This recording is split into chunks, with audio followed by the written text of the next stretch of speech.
셨습니다. 기도하겠습니다. 하나님 아버지 감사를 드립니다. 복된 주일, 대림절 네 번째 주일, 아기 예수님의 오심을 기억하고 기다리는 성도들이 이 시간 함께 예배합니다. 성령 하나님 함께 해주시고 말씀해 주시고 그 말씀을 듣게 하시고 그 말씀에 순종하며 따라가는 은혜가 오늘 예배 가운데 넘치게 하옵소서. 성령 하나님만 이 시간 말씀해 주시기를 소망하며 예수님의 이름으로 기도합니다. 아멘. 오늘 우리에게 주신 주님의 말씀입니다. 오늘 우리에게 주신 주님의 말씀은 요한복음 1장 14절의 말씀입니다. 신약의 말씀 요한복음 1장 14절의 말씀을 우리가 함께 읽도록 하겠습니다. 함께 읽습니다. 말씀이 육신이 되어 우리 가운데 거하심에 우리가 그의 영광을 보니 아버지의 독생자의 영광이요 은혜와 진리가 충만하더라. 아멘. 이것은 주님의 말씀입니다. 오늘 우리가 함께 읽었던 이 본문은 성육신에 관한 본문입니다. 그리스도께서 육신을 입고 이 땅에 오셨다는 말씀인 거죠. 신적인 존재가 우리와 같은 인간이 되신 사건을 오늘 본문은 우리에게 말씀해 주십니다. 자, 하나님이 인간이 되셨다. 이 말씀을 들을 때 여러분의 마음 가운데는 어떤 생각이 드십니까? 하나님이 인간이 된다. 완전히 다른 차원의 존재, 전능하고 거룩하신 분이 죄 가운데 있고 연약하고 죽을 수밖에 없는 인간이 되셨다는 이 사실을 여러분은 어떻게 받아들이십니까? 드라마에서는 이런 설정이 자주 나옵니다. 왕이 천민이 되고 부자가 거지가 되고 높은 사람이 하루아침에 낮은 자리가 되는 그런 이야기들이 우리는 간혹 드라마에서 보곤 합니다. 이런 이야기들은 우리에게 흥미를 주고 또 어떤 카타르시스를 느끼게 하기도 하죠. 그런데 성경은 상상 속의 그 이야기가 아니라 실제 역사 속에서 하나님이 인간이 되셨다, 그렇게 선언하고 계십니다. 여기서 자연스럽게 나오는 질문 하나가 있는데요. 굳이 왜 하나님이 인간이 되셔야 했을까라는 질문입니다. 물론 하나님은 전지전능하시기 때문에 인간이 되지 않으셔도 인류를 심판하실 수도 있고 구원하실 수도 있습니다. 그런데 왜 굳이 연약한 인간이 되는 길을 선택하셨을까요? 이 질문이 오늘 본문과 설교가 다루고자 하는 핵심적인 내용입니다. 여기서 우리는 한 가지 중요한 개념 하나를 생각해 보기를 원하는데요. 바로 역설이라는 표현입니다. 국어문법에 역설법이 나오죠. 여러분 아마 학창시절 한번 배우셨던 기억이 날 겁니다. 서로 모순되는 말들을 붙여서 그 속에 더 깊은 진실이나 말로 다할 수 없는 마음들을 드러내는 표현 양식을 가리켜 역설법이라고 얘기합니다. 슬픈 기쁨, 소리 없는 아우성, 학창 시절 좀 들어본 경험이 있죠.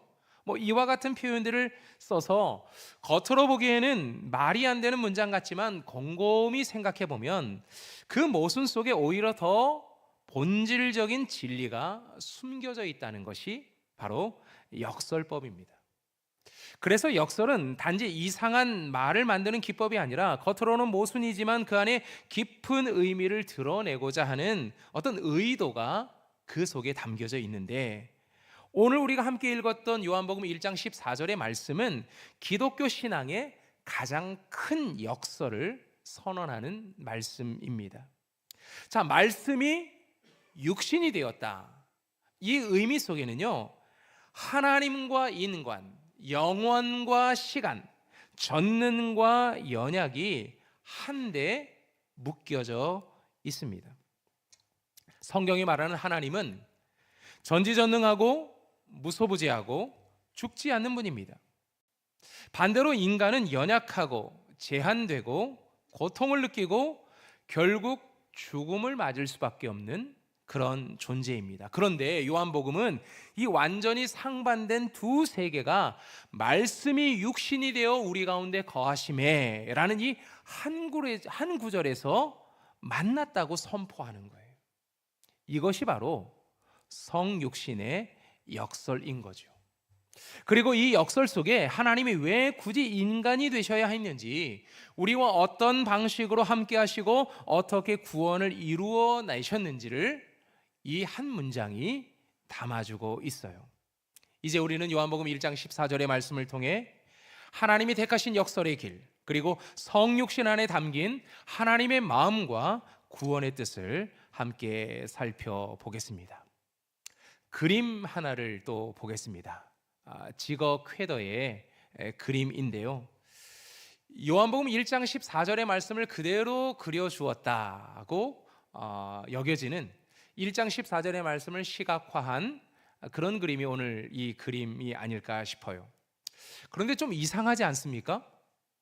보통 우리가 생각하는 아기 예수님이 마구간에서 태어나신 그 장면을 그린 것과는 좀 다른 내용의 그림이 그려져 있는 것 같아요.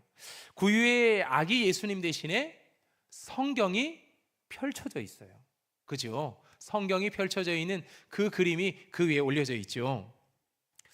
성경은 눈으로 보고 귀로 듣고 하는 그런 말씀입니다. 그런데 그 말씀이 지금 우리와 똑같이 먹고 자고 아파하는 육신이 되었다는 것을 이 그림은 그대로 보여주고 있습니다. 말씀이라고 하는 말은 로고스, 아마 들어보셨을 겁니다. 로고스라는 말입니다. 로고스. 근데 유대 사회에서 이 로고스는 철학적이고 종교적인 개념의 단어입니다. 그래서 로고스라는 말을 딱 던지면 사람들은 금방 이해를 했어요. 로고스, 우주의 질서를 움직이게 하는 이성적인 원리이고 세상을 만드는 하나님의 능력이고 하나님의 지혜, 영적이고 신성한 개념, 이렇게 로고스를 받아들였다는 거예요. 우리 인간하고는 좀 차원이 다르고 좀 멀리 있는 그런 영적이며 신성한 어떤 그런 것들을 로고스라고 표현하는 거예요.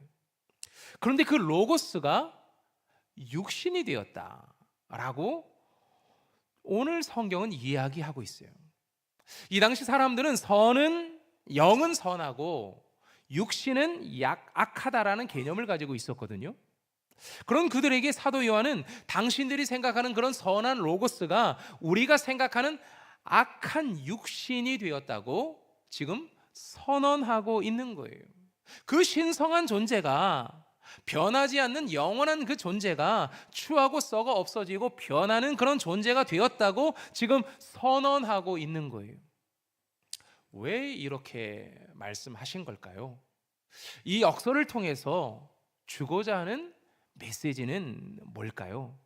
그것은 바로 하나님은 멀리 계신 분이 아니라 인간이 되어 우리의 슬픔과 기쁨 그리고 고통과 괴로움도 느끼는 존재로 우리 가운데 오셨다는 것을 이 성경은, 이 그림은 우리에게 분명히 보여주고 있는 거죠. 자, 그렇다면 하나님이 육신이 되신 그 이유를 우리가 한번 찾아보기를 원합니다. 자, 마태복음 1장 23절의 말씀을 한번 보겠습니다. 마태복음 1장 23절의 말씀, 보라 처녀가 잉태하여 아들을 낳을 것이요 그의 이름은 임마누엘이라 하리라 하셨으니 이를 번역한즉 하나님이 우리와 함께 계시다 함이라. 자, 이 말씀은 우리에게 무엇을 보여줍니까? 하나님이 우리와 함께 하심을 보여줍니다. 하나님은 우리와 함께 하세요. 늘 우리 곁에 계시는 분입니다. 그것을 성경은 끊임없이 말씀해 주고 있는데요, 그 대표적인 것이 광야 시대의 성막입니다. 이스라엘 백성들이 출애굽했어요. 홍해를 건넜어요. 그리고 시내산까지 갔습니다. 그런데 그들이 두려움에 빠집니다. 그들을 여기까지 인도해 왔던 모세는 보이지 않고 하나님도 보이지 않았기 때문인 거죠. 그래서 그들이 어디로 가야 할지, 어떻게 해야 할지 모르는 두려움에 빠져버렸어요. 두려움에 빠진 그들이 무엇을 만들었습니까? 금송아지를 만들었어요. 보통 사람들은 앞길이 막막하고 두려움에 빠질 때 무당을 찾아갑니다. 그리고 점을 봅니다. 오늘의 운세를 살피고 앞으로 내가 어떻게 해야 되는지를 알고 싶어 하는 거죠. 왜? 두렵기 때문에. 출애굽한 이스라엘 백성들도 동일한 마음이었어요. 그래서 그들이 무엇을 만들었느냐? 금송아지를 만듭니다. 그래서 하나님은 이스라엘 백성들과 함께 하신다는 것을 알려주기 위해서 하나님은 성막을 만들었어요. 성막을 만들어서 하나님이 그들과 함께 하시는 것을 눈으로 보게 하셨어요. 자, 출애굽기 40장 38절을 한번 보실까요? 출애굽기의 마지막 장 마지막 절에 해당되는데요, 이렇게 나옵니다. 낮에는 여호와의 구름이 성막 위에 있고 밤에는 불이 그 구름 가운데 있음을 이스라엘의 온 족속이 그 모든 행진하는 길에서 그들의 눈으로 보았더라. 40년 내내 그들이 본 것이 무엇입니까? 성막에 이스라엘 백성 중에 함께 하시는 하나님을 늘 눈으로 보고 확인을 한 거예요. 성막은 하나님의 말씀이었어요. 내가 너와 함께 하고 있다. 그러니 성막을 볼 때마다, 성막에 떠 있는 구름을 볼 때마다 하나님이 함께 하신 것을 잊지 말고 두려워하지 말아라. 하나님이 그렇게 말씀하신 거죠. 유다 왕 아하스 시대에 이스라엘 백성들이 또다시 큰 두려움에 빠집니다. 아람과 북이스라엘의 연합군이 공격해 들어와서 국가적인 위기에 빠졌기 때문입니다. 이 연합군들이 그들의 힘으로는 감당할 수 없는 세력이었어요. 그래서 아하스 왕을 비롯한 백성들이 두려움에 빠져버린 거죠. 그때 하나님께서 그들과 함께 하신다는 것을 한 징조로 보여주셨는데, 그것이 오늘 우리가 읽었던 마태복음 21장 23절, 이사야 7장 14절의 말씀인데요. 보라, 처녀가 잉태하여 아들을 낳을 것이요 그 이름을 임마누엘이라 하라. 전혀 불가능해 보이는 그 사건 속에서 가능케 하시는 하나님이 지금 너희와 함께 하신다. 그러니 두려워하지 말아라. 그렇게 하나님이 말씀해 주시면서 두려움에 빠진 이들을 하나님이 구원해 주시고 평안을 주시는 그 말씀을 던져 주셨던 거죠. 하나님은 우리의 두려움을 외면하시는 분이 아닙니다. 하나님은 여러분의 두려움을 외면하는 분이 아니에요. 마음 깊은 곳에서부터 밀려나오는 그 고독, 그 아픔을 외면하는 분이 아닙니다. 주님은 내 마음의 상처와 아픔을 공감하며 치유하기를 원하시는 분이에요. 그래서 오늘도 우리와 함께 하시는 거죠. 오늘도 우리와 함께 하기 위해서 인간의 몸을 입고 이 땅에 오신 분이 바로 우리가 믿는 구주 예수 그리스도입니다. 이스라엘 백성들이 바벨론 포로로 잡혀갔어요. 나라가 무너지고 왕도 성전도 다 잃어버린, 모든 것들에서 버림받았다는 패배주의에 그들이 그만 빠져버립니다. 언제 어떻게 될지 모르는 두려움에 빠진 거죠. 그런 그들에게 하나님이 이사야를 통해서 말씀해 주셨는데요, 그 말씀이 이사야 41장 8절로 13절의 말씀입니다. 이스라엘 백성들이 더 이상 어떻게 해야 할지, 이 두려움을 어떻게 극복해야 할지, 앞으로 그들의 미래가 어떻게 될지 막막하게 살아가는 그들에게 하나님이 이렇게 말씀하신 겁니다. 이렇게 말씀하십니다. 그러나 나의 종 너 이스라엘아, 내가 택한 야곱아, 나의 벗 아브라함의 자손아, 내가 땅끝에서부터 너를 붙들며 땅 모퉁이에서부터 너를 부르고 내게 이르기를 너는 나의 종이라, 내가 너를 택하고 싫어하여 버리지 아니하였다 하였노라. 두려워하지 말라, 내가 너와 함께함이라. 놀라지 말라. 나는 내 하나님이 됨이라. 내가 너를 굳세게 하리라. 참으로 너를 도와주리라. 참으로 나의 의로운 오른손으로 너를 붙들리라. 보라, 내게 노하던 자들이 수치와 욕을 당할 것이요 너와 다투는 자들이 아무것도 아닌 것 같이 될 것이며 멸망할 것이라. 내가 찾아도 너와 싸우던 자들을 만나지 못할 것이요 너를 치는 자들은 아무것도 아닌 것 같고 허무한 것 같이 되리니 이는 나 여호와 너의 하나님이 내 오른손을 붙들고 내게 이르기를 두려워하지 말라. 내가 너를 도우리라 할 것임이라. 아멘. 하나님이 선지자를 통해서 이 말씀을 주셨을 때 그 두려움에 빠져 있는 이스라엘 백성들, 바벨론의 포로로 잡혀간 이스라엘 백성들에게 어떤 마음으로 들렸을까요? 오늘도 이 시대를 살아가는 우리들이 수많은 아픔을 겪고 수많은 연약함 속에서 살아갑니다. 정말 내 주변에는 아무도 없고 나를 도와줄 사람이 아무도 없어 보이는 이 시대 속에 우리는 살아갑니다. 세상은 빠르게 급변하는데 그것을 쫓아가지 못하는 우리의 상황들, 우리의 가정의 모습들, 그 모습들을 살펴보면 정말 막막하고 힘들 때가 한두 번이 아니죠. 이런 우리를 향해서 오늘도 우리의 아픔을 공감하시기 위해서 우리 주님이 성육신 하신 거예요.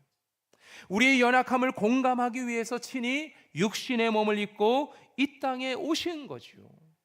이 땅에 오신 예수님이 찾아가신 사람들이 누굽니까?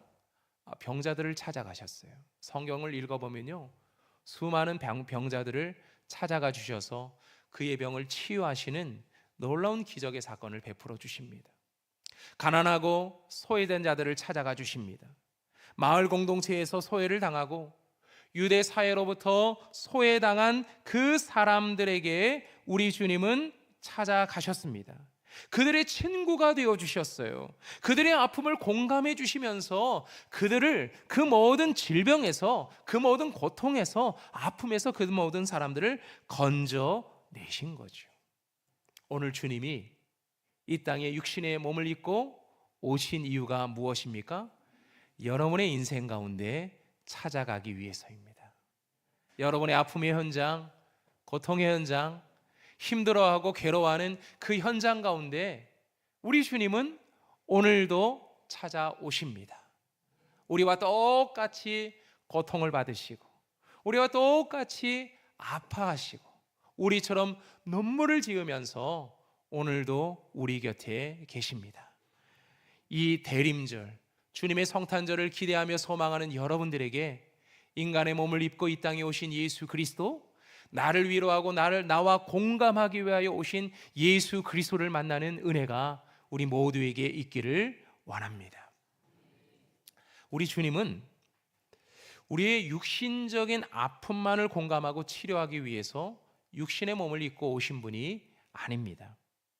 우리의 영적인 질병도 치유하기 위해서 육신이 되어 이 땅에 오신 거죠. 우리 모두 죄인입니다. 이 죄로 인해서 우리는 영적인 질병에 걸린 사람들입니다. 영적인 질병에 걸려서 하나님과 가까이 할 수 없었던 사람들이고 하나님의 심판을 받아서 영원한 지옥에, 영원한 죽음으로 지옥에 갈 수밖에 없었던 존재들입니다. 이런 우리를 치료하기 위해서 하나님이 인간이 되어 이 땅에 오셨습니다. 그 하나님이 십자가에서 죽으심으로 죄의 죽음이라는 것을 완전히 죽여버리신 거죠. 더 이상 죽음이 우리에게 영향을 끼치지 못하도록 예수님이 인간이 되어 이 땅에 오셨고 십자가에서 죽으신 거예요. 십자가의 죽음으로 영적인 질병의 문제를 완전히 해결해 주셨어요. 예수님의 십자가의 죽음이 우리에게 놀라운 은혜와 능력으로 나타납니다. 예수님의 죽음을 통해서 그동안 끊어졌던 하나님과의 관계가 해결되었습니다. 왜요? 그동안 죄를 지었기 때문에, 죄인된 우리였기 때문에 죄인된 우리는 거룩하신 하나님을 만날 수가 없었거든요. 본질적으로 우리가 하나님을 거부하고 멀리하는 삶을 살았어요. 그런데 예수님께서 십자가에서 죽으시고 그 십자가의 죽음을 통해서 죄의 문제가 해결되자 하나님과의 관계가 해결됩니다. 자, 그런데 여러분, 하나님과의 관계가 해결되면 우리에게 어떤 은혜가 있느냐? 그동안 단절되었던 하나님의 생명이 우리에게 공급됩니다. 하나님의 생명을 통해서 우리가 풍성한 삶을 살게 되고 풍성한 은혜를 받게 되는 거예요. 자, 요한복음 10장 10절은 우리에게 이렇게 말씀하시는데요, 예수님이 이렇게 말씀하십니다. 도둑이 오는 것은 도둑질하고 죽이고 멸망시키려는 것뿐이요, 내가 온 것은 양으로 생명을 얻게 하고 더 풍성히 얻게 하려는 것이라. 예수님이 이 땅에 오신 이유가 뭐라고요? 우리에게 풍성한 은혜를 주시기 위해서, 풍성한 생명을 더해 주시기 위해서 예수님이 오셨다고 말씀하는 거예요. 요한복음 15장 5절의 말씀을 보십시다. 이렇게 말씀합니다. 나는 포도나무요, 너희는 가지라. 그가 내 안에, 내가 그 안에 거하면 사람이 열매를 많이 맺나니 나를 떠나서는 너희가 아무것도 할 수 없습니다. 예수 그리스도를 통해 주님의 생명이 우리 가운데 들어오자 우리가 풍성한 열매를 맺게 되었다는 거죠. 이것이 예수님께서 이 땅에 오신 이유입니다. 주님이 우리에게 주신 생명은 겨우 목숨 부지하면서 살아가라고 우리에게 생명을 주신 것이 아닙니다. 임마누엘, 하나님이 함께 하셔서 더 풍성한 삶을 살도록 우리에게 생명을 주신 거죠.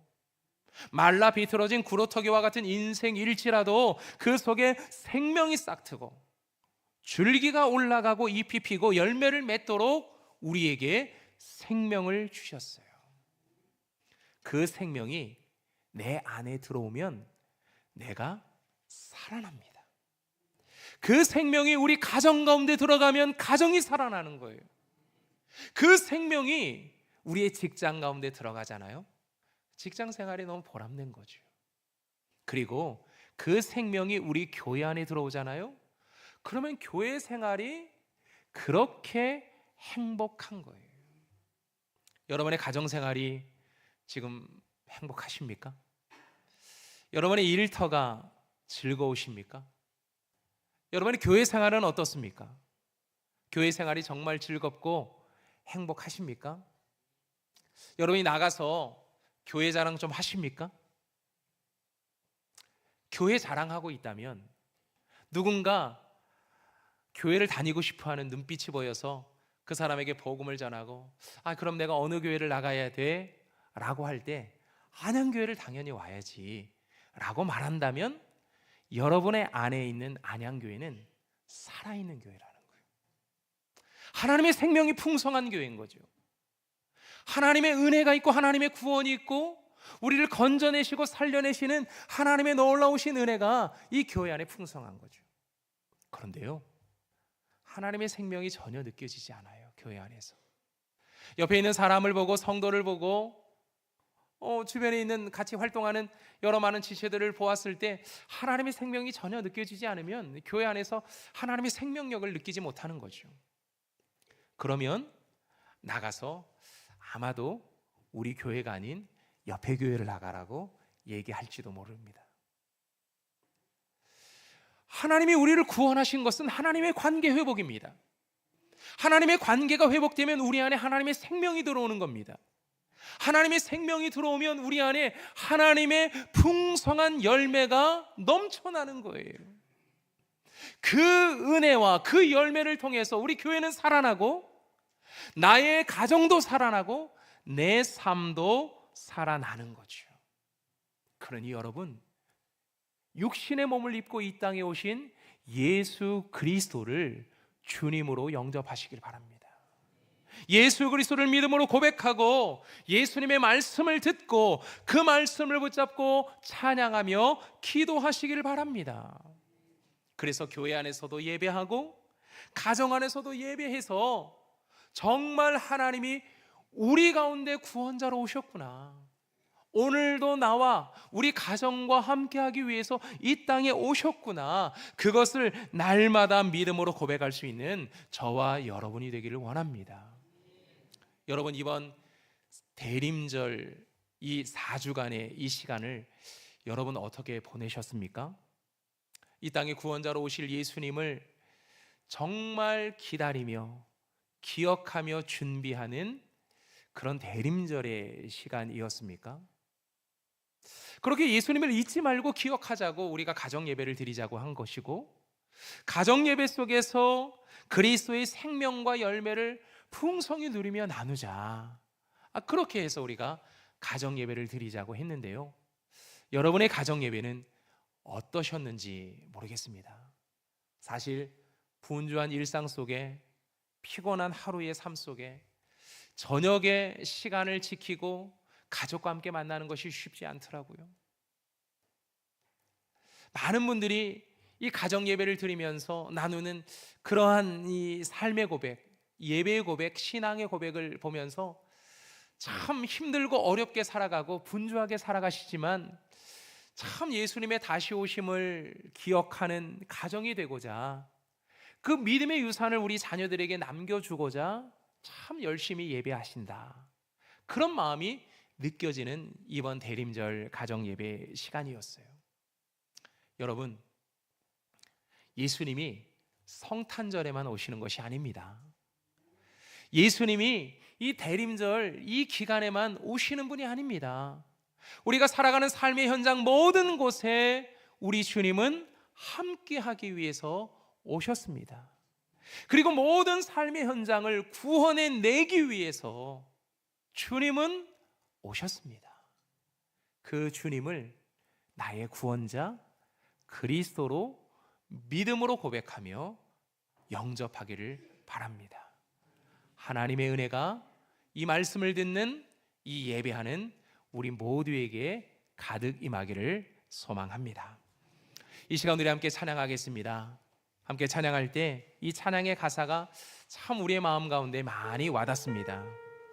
아바 아버지, 아바 아버지, 나를 안으시고 바라보시는 아바 아버지, 나를 도우시고 힘주시는 아바 아버지, 주는 내 마음을 고치시고 볼 수 없는 상처 만지시네, 나를 아시고 나를 이해하시네, 내 영혼 새롭게 세우시네. 이 주님의 은혜를 이 시간 우리 함께 이 예배 가운데 믿음으로 고백하며 육신을 입고 이 땅에 오신 예수 그리스도를 고백하기를 원합니다.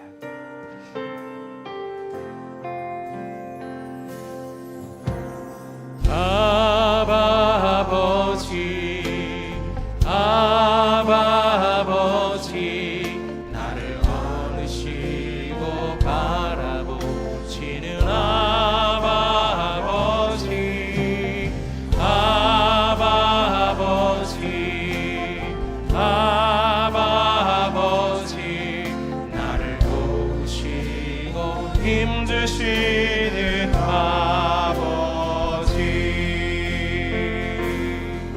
주는 내 마음을 고치시고 볼 수 없는 상처 만지시네, 나를 아시고 나를 이해하시네, 내 영혼 새롭게 채우시, 주는 내 마음을 고치시고, 주는 내 마음을 고치시고 볼 수 없는 상처 만지시네, 나를 아시고 나를 이해하시네, 내 영혼 새롭게 세우, 주는 내 마음을 고치시고, 주는 내 마음을 고치시고 볼 수 없는 상처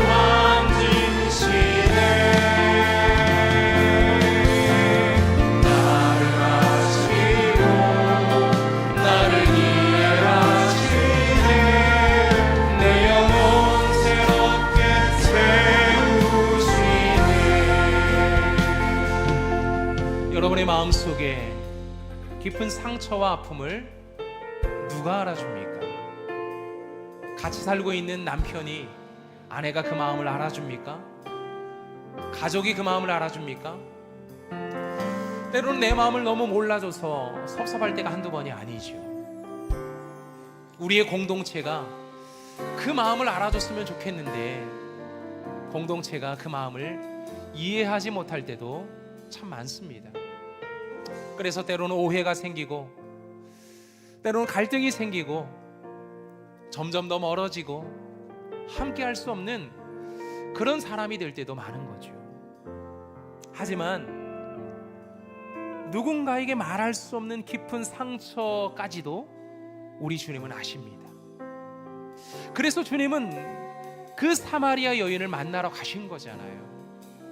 그 삭개오를 만나서 그 집에 들어가신 거잖아요. 누군가에게 말할 수 없는 그 아픔과 고통도 주님은 만져주시면서 위로하시고 치료하시고 회복시켜 주셨어요. 그 주님이 오늘 여러분을 만나주십니다. 여러분의 마음도 만져주십니다. 여러분의 상처도 만져주십니다. 치료하시고 회복하시는 주님이십니다. 우리가 이번 성탄절을 맞이하면서 그 예수님이 우리 가정에 오시기를, 그 예수님이 우리 교회에 오시기를, 그 예수님이 이 세상에 오시기를 소망합시다. 이 소망의 마음을 가지고 우리 함께 기도하겠습니다. 이 땅의 구원자로 오시는 예수님, 육신의 몸을 입으면서까지 낮고 낮은 자리로 오신 예수님, 그리고 죽음의 자리까지 오시며 죽기까지 인간의 고통을 짊어지신 예수님, 주님이 이 시간 오신 것은 우리의 고통과 우리의 아픔과 우리의 상처와 누군가 말할 수 없는, 누군가 이해할 수 없는 내면 깊은 곳에서 울리는 그 울음 때문에, 그 한숨 때문에 오늘도 주님이 우리 가운데 오신 줄로 믿습니다. 그 주님을 나의 구원자로 맞아들이며, 우리 가정의 구원자로 맞아들이며, 우리 교회의 구원자로 맞아들이며 이 세상의 구주로 맞이하기를 원하오니 우리 주님, 우리 가운데 임하여 주시옵소서. 우리 가정과 우리 교회와 이 세상 가운데 임하여 주시옵소서. 그래서 우리가 주님을 만나기를 원하고, 주님을 영접하기를 원하고, 주님과 함께 살아가기를 원하오니 아버지 하나님이여 도와주시옵소서. 하나님 아버지, 이 시간 기도하며 하나님의 이름 앞에 간구한 모든 이들의 기도가 하나님께로 향하며 이 땅의 구원자로 오신 예수 그리스도가 우리의 삶 가운데, 가정 가운데, 교회 가운데 찾아오시기를 원하오니 오늘도 우리와 함께하여 주옵소서. 예수님의 이름으로 기도합니다. 아멘.